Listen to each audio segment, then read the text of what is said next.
Hey guys, welcome back to my channel, Rewind That. It's your girl, Miss K. If this is your first time coming across my channel, welcome. Please be sure to subscribe if you like the vibe and hit that notification bell so you know when I upload more videos like this one. Alright guys, today we're going to be going over the latest episode of The Shy, Season 4, Episode number 8, called Love Jones. Alright, before we get into this episode, I just want to say thank you so much to my new subscribers. Welcome, welcome, welcome. And to my OGs, you know I love you.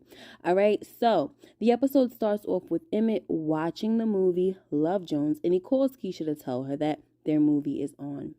Keisha thanks him for telling her because she needed a little pick-me-up.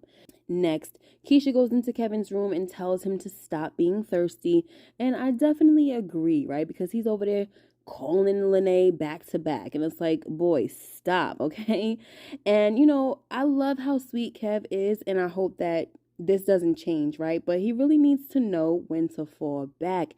And on top of that, I don't really like Lene for him anyway, okay? She doesn't seem like the type of girl who would appreciate Kevin. Plus, she already told him in last week's episode that she doesn't see him like that. So this week, we see that Kevin is dealing with the reality that girls like bad boys, and to them, he's the corny dude. So when he asks Keisha who she would choose between him and Jake, which is super weird and gross, by the way, right? Keisha tells him that it's disgusting and she can't choose. So Kev automatically assumes that she can't make a choice because she'd choose Jake, then accuses her of liking bad guys. But Keisha tells Kev that that's not true. She doesn't like bad guys. So Kevin says, then why you ain't messing with that corny dude from your job? So Keisha was like, okay, Kev, stay out of my business now, okay?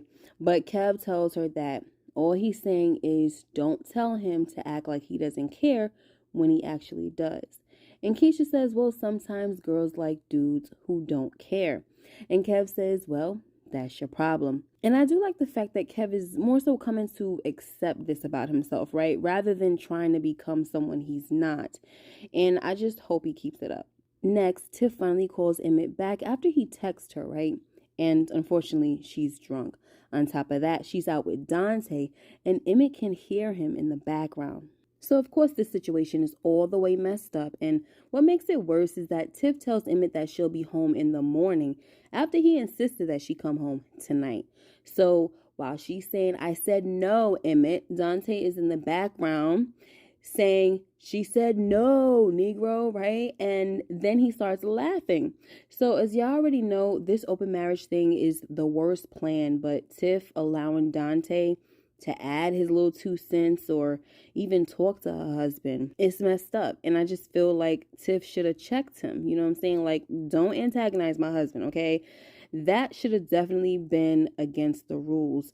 But see, another problem with this open marriage crap is that the people they're screwing around with ain't thinking about rules for their marriage. You know what I'm saying? That ain't got nothing to do with them, okay? And because of that mindset, Tiff should have taught Dante a little lesson and jumped in an Uber and left his behind right there just to let him know this is what happens when you violate my man, okay? Because she basically has a relationship going on with Dante. So that means she needs to sit down and establish some rules with him as well. But it might be too late for that anyway, guys, after this episode, okay? We're going to talk about that later. Anyway, so Tiff gets home the next morning, and instead of Emmett staying mad at her, he has her come home to breakfast and coffee. And the gesture is sweet and sexy, but I just feel bad that he even agreed to this thing because he already has enough going on, you know what I'm saying? He doesn't need to add marriage problems to the pot.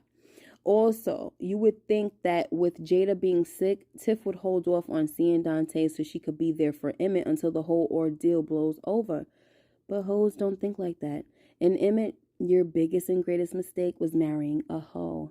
I'm sorry, guys. I just had to say it. Anyway, next, Papa goes to visit Maisha and tries to cheer her up because she's been getting some hateful comments in her post. Although she appreciates Papa stopping by, she lets him know that she still needs her space. Okay, so moving on, right? This next scene got on my nerves because while Trigg tries to school Jake, all Jake kept doing was asking Trigg, did you do this? Did you do that? How did you get your first car? And we already know that Trigg started out rough, right? And he's only trying to teach his brother not to follow in his footsteps. But Jake seems more concerned with the notion of, if you didn't do it, why I gotta do it, you know? And Trigg says, because I don't want you to be like me. And it's just a silly question at this point, right, guys? Because Jake already knows what his brother Trigg is all about, okay? So ain't no point in playing dumb. But what I do want to say is that although Jake should just stay in a child's place, he has a point to what he's saying. Many times as parents, we tell our kids, don't do this or that, but they see us doing the very thing we tell them not to do. So in reality, we do have to be careful of this and try to focus on modeling the example we want our kids to follow, instead of having the attitude of do as I say, not as I do. Anyway, I do appreciate Trigg finally telling Jake that he was wrong for doing Kev like that. Trigg tells Jake that he's always going to tell him to follow his heart, but don't step on your boy in the process. And of course, that's when we see Jake deflect and ask Trigg why he chose Imani over Rashad. And we're not even going to get into all of that, all right, guys? Because you can't even compare that grown folks business to your little high school stuff, okay, Jake? So go sit down somewhere, all right? Next, Emmett tells Trigg that he's having some marital problems. He tells him that they have an open marriage and it's not as dope as he thought it would be. He also tells Trigg that Tiff is messing around with a man who has money and she likes expensive things and he cannot compete with that. So Trigg tells Emmett that he has home court advantage. So don't be trying to compete with that dude because that's how you'll lose, by playing by his rules. Instead, do things for her that homeboy can never do, right? Spoil her with your heart because it'll mean more. Next, Christian is laughing and smiling with some girl who comes in the store and he gives her a hug when she leaves. And Keisha sees all of this and she looks a little bothered, so she goes to ask him about it. And Christian tells her that the chick was his homegirl from back in the day and they did date in junior high school. Christian eventually tells Keisha that he knows she's been through a lot, but he's not trying to hurt her, and you gotta trust me. And we're going to hear this word be thrown around a lot throughout this episode, okay, guys? Another thing I want to mention is that I hate this theory going around about Christian having ulterior motives and maybe even being tied to Keisha's abductor. I really freaking hate that idea because I like this kid. You know, I like him for Keisha.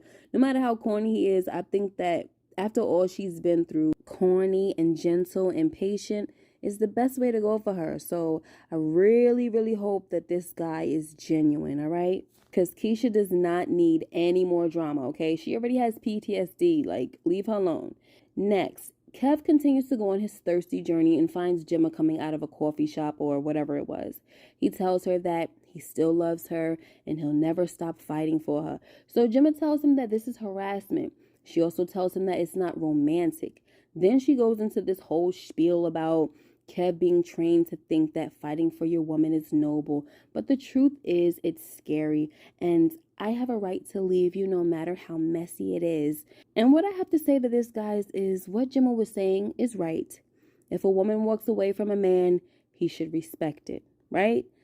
But it ain't always that simple. Some relationships call for a man to step up and fight for his woman, you know? And I'm not saying physically fight for her, and I'm not saying to harass and stalk her. I'm just saying it all depends. So it gets a little annoying at times when I'm watching The Chi and it feels like I'm watching an after-school special, okay? I get it. Sexual harassment, the Me Too movement, giving consent to touch are all important, but all these lessons are just irking me right now, especially when on the flip side they got all type of immorality depicted on this show, okay? But I guess my point is that their lessons seem so forced, you know, and I just wish they'd find a better way to incorporate the lessons, right?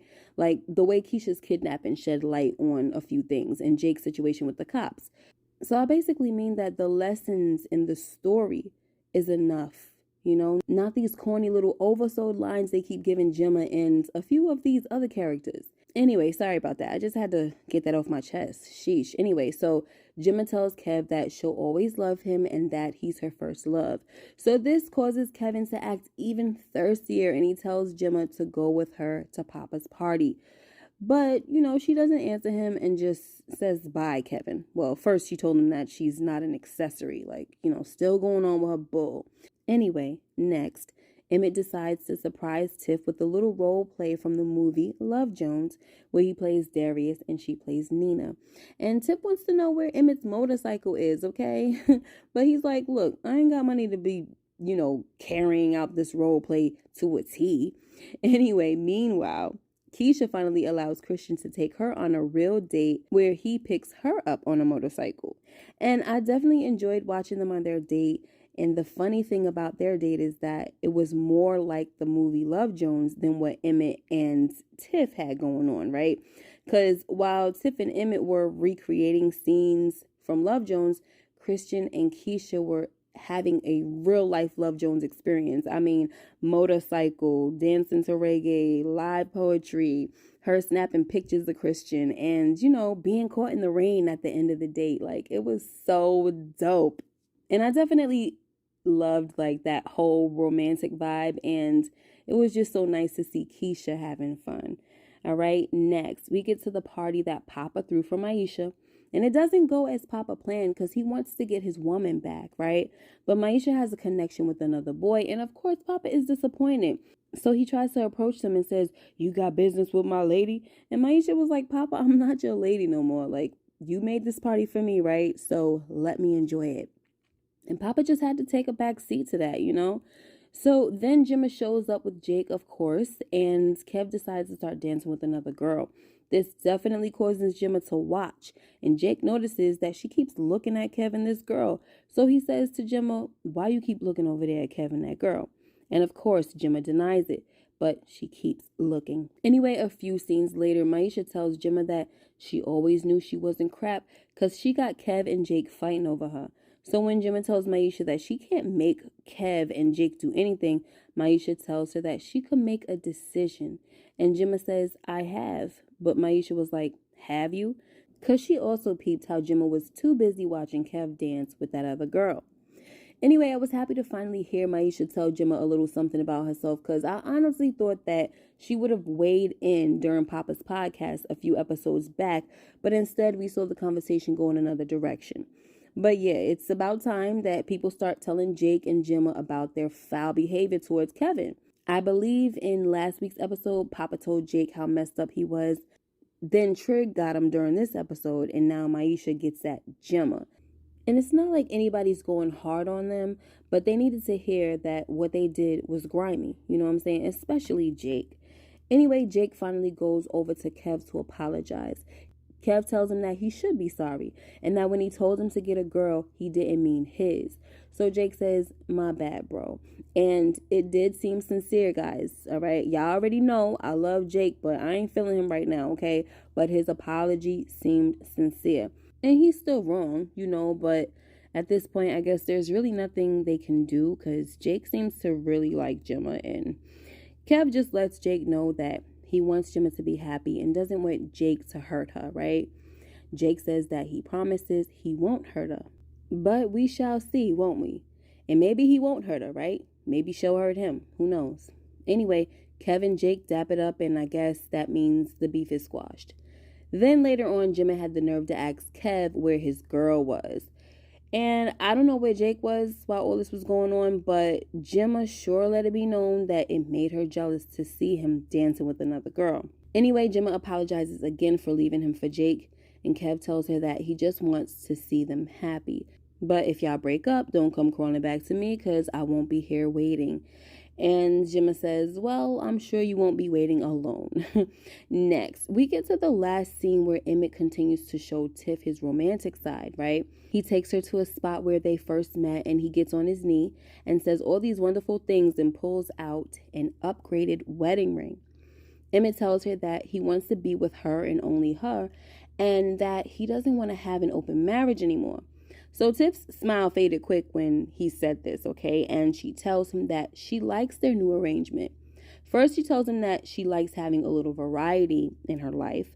But when Emmett tells her that he could role play and be whoever she wants, Tiff gives the excuse that she likes not having to worry about him cheating on her all the time. So, of course, the hoe would say that, right?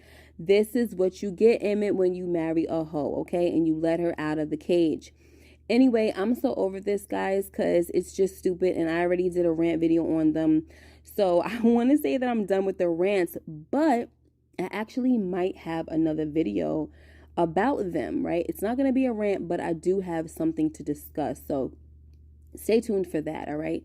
Anyway, Emmett promises to never cheat on Tiff again if they close their marriage. And her response is that he has the worst timing. But I don't think so. I think she messed up by getting attached to Dante, okay? It should have just been that one and done. A lot of us have said that. One and done, get your payback, and that's it. You know what I'm saying? But she wanted to open that door to an open marriage. And now I think she has feelings for Dante.